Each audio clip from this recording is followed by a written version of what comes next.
दोस्तों नमस्कार करता हूं। दीपक कुमार आप सबों का अपने मंच पर पुनः अभिवादन करता है। आज बात करेंगे मित्रों एक ऐसे नेता की, एक ऐसे इंसान की जिसने अपनी रणनीति का लोहा पूरे देश में मनवाया, जिसकी रणनीति के मुरीद देश के हर दल के नेता हैं और आज वो रणनीतिकार खुद नेता बनने की होड़ में है और एक अच्छी खासी स्थिति में सभी दलों के लिए सरदर्द बन चुका है। मित्रों बात करेंगे बिहार के बारे में, बिहार की राजनीति में तेजी से उभरते हुए एक शख्स के बारे में। मुझे 100% यकीन है कि आप समझ गए होंगे कि मैं प्रशांत किशोर उर्फ पीके की बात करने वाला हूं। बने रहिएगा इस छोटी सी वीडियो में। 2-3 मिनट में बात करेंगे प्रशांत किशोर के क्या उनके रणनीति हैं, क्या उनके इरादे हैं, मंशा क्या है, किस इंटेंशन से वो राजनीति में आना चाहते हैं। कहीं प्रशांत किशोर दूसरे केजरीवाल बनकर तो नहीं रह जाएंगे।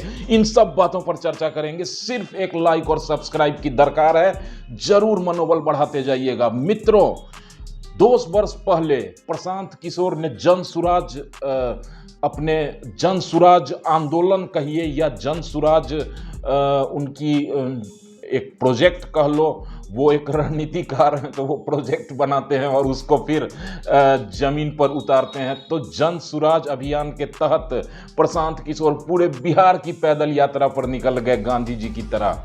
और मानना पड़ेगा इस बात को कि प्रशांत किशोर जी ने पैदल बहुत ही अधिक मेहनत की और गांव-गांव पंचायत, ब्लॉक, डिस्ट्रिक्ट हर जगह पहुंचने की कोशिश की और उनकी यात्रा बहुत मायने रखती है, क्योंकि 2 साल में भी वो पूरा बिहार, अभी तक पूरे बिहार की यात्रा नहीं कर पाए हैं। राहुल गांधी का उदाहरण दूंगा जिन्होंने 4 महीने में पूरे भारत की परिक्रमा कर ली थी।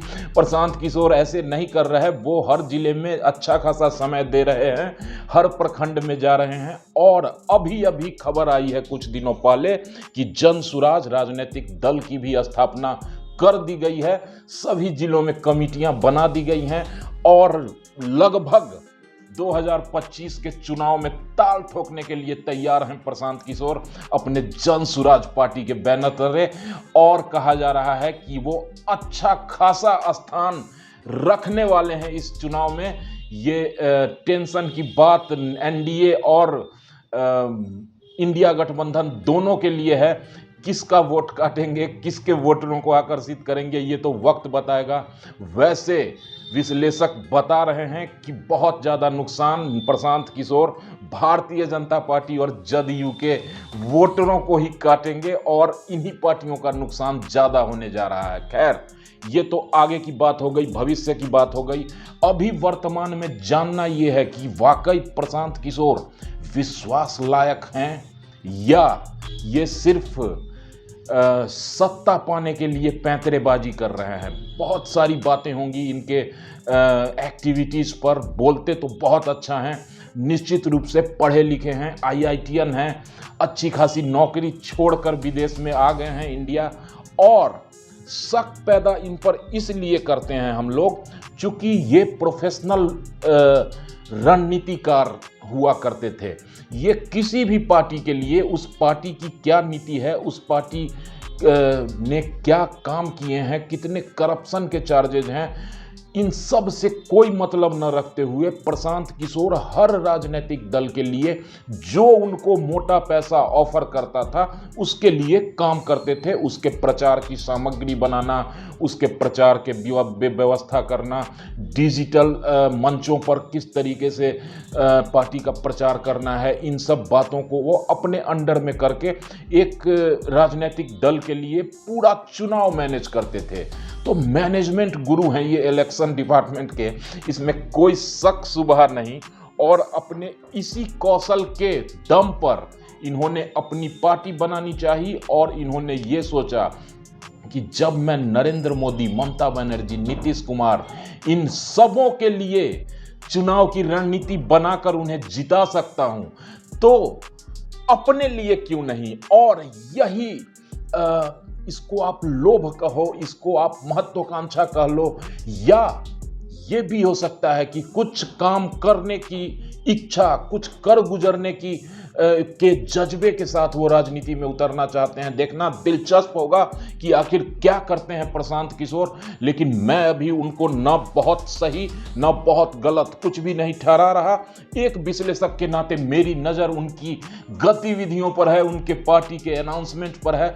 बहुत सारी बातें हैं प्रशांत किशोर जी के बारे में करने के लिए। मैं एक युवा हूं, उनके कुछ अनाउंसमेंट को मैंने सुना है, जिसमें सबसे पहले उन्होंने कहा है कि बिहार में मेरी सरकार आते ही मैं सबसे पहले शराब की बिक्री पर रोक हटा दूंगा, शराबबंदी को खत्म कर दूंगा।